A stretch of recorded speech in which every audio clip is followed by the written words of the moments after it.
America के Minneapolis में कड़ाके की ठंड और राजनीतिक गर्माहट के बीच घटी एक घटना किसी हॉलीवुड थ्रिलर जैसी लग सकती है, लेकिन इसके पीछे की सच्चाई बेहद परेशान करने वाली है।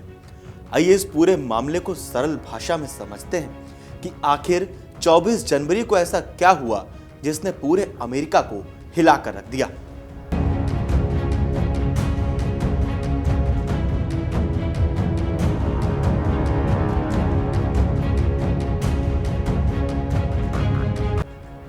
Operation metro surge.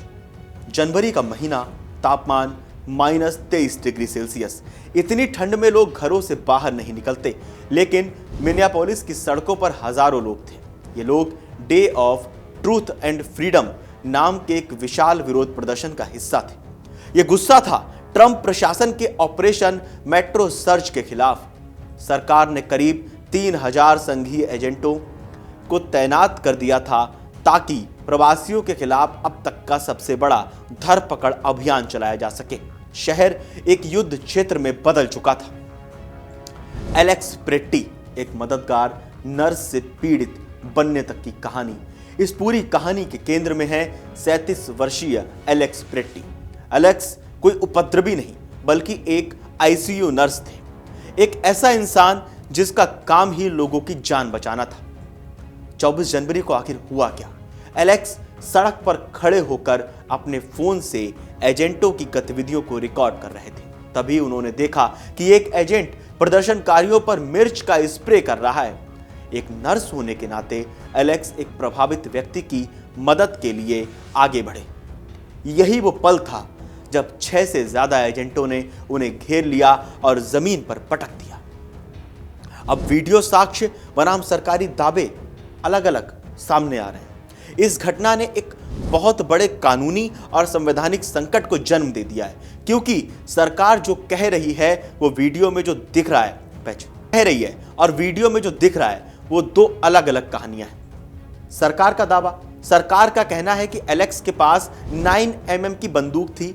वो हिंसक विरोध कर रहे थे और एजेंटों को अपनी जान बचाने के लिए गोलियां चलानी पड़ी। डोनाल्ड ट्रंप ने तो उन्हें सोशल मीडिया पर हत्यारा तक कह दिया। वीडियो और गवाहों की हकीकत क्या है? कुछ अमेरिकी रिपोर्ट्स के मुताबिक उनके हाथ में फोन था, बंदूक नहीं। एलेक्स अपने दाहिने हाथ में फोन पकड़े हुए थे और बायां हाथ बचाव में ऊपर था। वीडियो विश्लेषण से पता चलता है कि एजेंटों ने एलेक्स को जमीन पर दबोचने के बाद उनके पास से एक कानूनी बंदूक निकाली। ऐसा रिपोर्ट्स में दावा किया जा रहा है, लेकिन चौंकाने वाली बात यह है कि बंदूक कब्जे में लेने के 1 सेकंड बाद उन पर गोलियों की बौछार कर दी गई। 5 सेकंड में 10 राउंड गोलियां चलाई गईं। एजेंट का सवाल, शूटिंग के बाद एक एजेंट पूछता है बंदूक कहां है? दूसरा कहता है मेरे पास। यानी जब गोली चली तब खतरा खत्म हो चुका था। अब इस पर संवैधानिक संकट भी बना है। यह मामला सिर्फ एक मौत का नहीं, बल्कि कानून की व्याख्या का भी। यहां 4था संशोधन चर्चा में है, जो हर नागरिक को अकारण तलाशी और जब्ती से बचाता है। किसी के घर में घुसने या गिरफ्तार करने के लिए एक जज के वारंट की जरूरत होती है, लेकिन यहां एजेंट प्रशासनिक वारंट जो उन्होंने खुद जारी किए थे उसका इस्तेमाल कर रहे थे। सुप्रीम कोर्ट के पुराने फैसलों के मुताबिक बिना जज के वारंट के किसी के घर की दहलीज पार करना असंवैधानिक है, चाहे व्यक्ति अमेरिकी नागरिक हो या ना हो। अब स्टेट और सेंटर के बीच में लड़ाई छिड़ गई। इस घटना ने मिनियापोलिस को एक राजनीतिक अखाड़ा बना दिया। गवर्नर टिम वॉल्ज का कहना है कि संघीय सरकार ने अपनी हदें पार कर दी हैं और उन्हें राज्य से बाहर चले जाना चाहिए।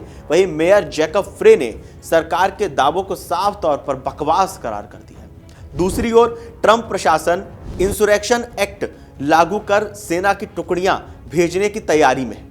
एलेक्स प्रेट्टी की मौत ने संघीय और राज्य सरकार के बीच एक गहरे संवैधानिक और वैचारिक मतभेद को जन्म दे दिया है। एक तरफ ट्रंप प्रशासन और संघीय एजेंसियां इस घटना को आत्मरक्षा का नाम दे रही हैं। उनका दावा है कि प्रेट्टी एक गंभीर खतरा थे और एजेंटों ने केवल अपनी जान बचाने के लिए जवाबी कार्रवाई की। लेकिन इसके ठीक उलट मिनेसोटा के राज्य अधिकारी इसे मानवाधिकारों का स्पष्ट उल्लंघन और राज्य की ऑटोनॉमी स्वायत्तता पर एक सीधा हमला मान रहे हैं। जहां संघीय प्रशासन इसे ऑपरेशन मेट्रो सर्ज के तहत कानून व्यवस्था बनाए रखने के लिए जरूरी बता रहा है, वहीं राज्य सरकार इसे संघीय शक्तियों का दुरुपयोग और नागरिकों के चौथे संशोधन के अधिकारों का हनन करार दे रही है।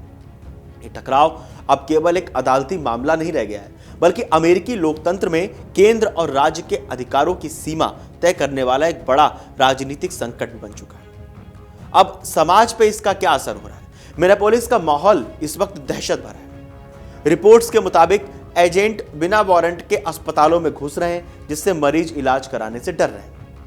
नर्सों और डॉक्टरों को मजबूर किया जा रहा है कि वे अपने मरीजों की जानकारी एजेंटों को दें, जो HIPAA यानी मरीज की गोपनीयता कानूनों के खिलाफ है। आम नागरिक लोग अब सड़कों पर निकलने या पुलिस की मदद लेने से कतरा रहे हैं। दरअसल एलेक्स प्रेटी की मौत ने कई ऐसे सवाल खड़े कर दिए जिनका जवाब मिलना बाकी है। अगर वीडियो साक्ष्य सच है तो क्या संघीय एजेंटों को कानून से ऊपर माना जाएगा? क्या राजनीतिक उद्देश्यों के लिए सैन्य बल का प्रयोग जायज है? आप लोगों को क्या लगता है? अमेरिका में जो हुआ, डोनाल्ड ट्रंप की सरकार में जो हुआ, उसको लेकर हमें कमेंट करके जरूर बताएं और देश और दुनिया की तमाम बड़ी खबरें जानने के लिए देखते रहिए अमर उजाला।